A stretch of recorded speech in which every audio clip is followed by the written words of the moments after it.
I had seen a few copies of heroic fantasy floating around my local second-hand bookstores for a while now, and I finally got around to picking up a copy. It was the right choice because I had a pretty good time with this collection. Edited by Gerald W. Page and Hank Reinhardt, and published by Daw Books in 1979, Heroic Fantasy has a broad and interesting compilation of sword and sorcery fantasy stories that are not the traditional standbys of Robert E. Howard, Fritz Leiber, and Michael Moorcock. Overall, this anthology makes a strong impression and gives a chance for a lot of different authors to shine. As with any genre, sword and sorcery fantasy can be wrongly accused of simple conformity to a narrow set of conventions. But this collection shows the diversity in style, authorship, protagonists, and themes that can all fit as part of pulpy heroic fantasy. There are a few essay interludes from the editors over topics like swords and heroism that aren't terrible but can come across as pedantic and rather dated by now. The real show, however, is the stories. None of them are bad, but for me there were a few standouts. Charles R. Saunders contributes Death in Jackoon, one of his Imaro stories.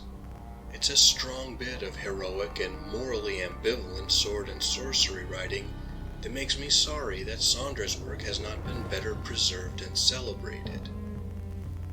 I've only found and read a couple Imaro stories, but they've been a blast every time, and Death in Jackoon is no exception.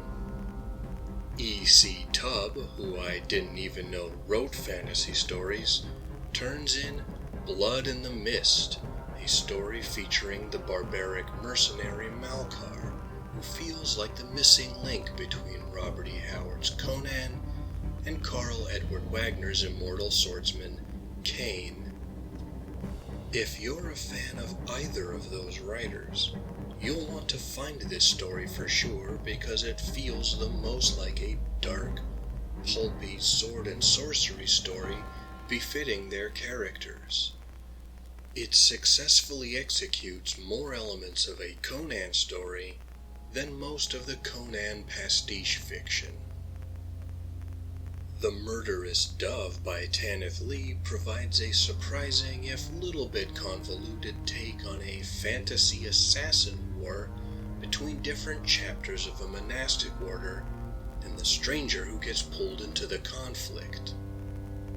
With The Hero Who Returned, Gerald W. Page contributes a story that is more meditative and reflective on what constitutes heroism and how the romance and allure of adventure looks different to people inside and outside of that life. There is also a central symbol in the story that I found especially interesting that ties into not only the themes of this tale, but also the nature of sword and sorcery fiction as a genre. If you can find a copy of heroic fantasy, I think it's worth getting whether you're a veteran of the genre or someone new who wants an overview of what all it can provide.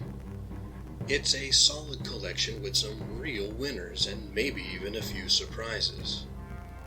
Also, since several of the authors included don't have a lot of dedicated collections of their own short fantasy fiction, this book can be a place to actually read their stories. Thank you for taking the time to listen to my peculiar notions.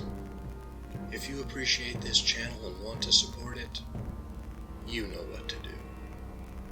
You can also take a moment to like, comment, share, or subscribe to the channel of another YouTube creator you enjoy, because it is a heroic act to keep putting up videos in the face of the monstrous algorithm.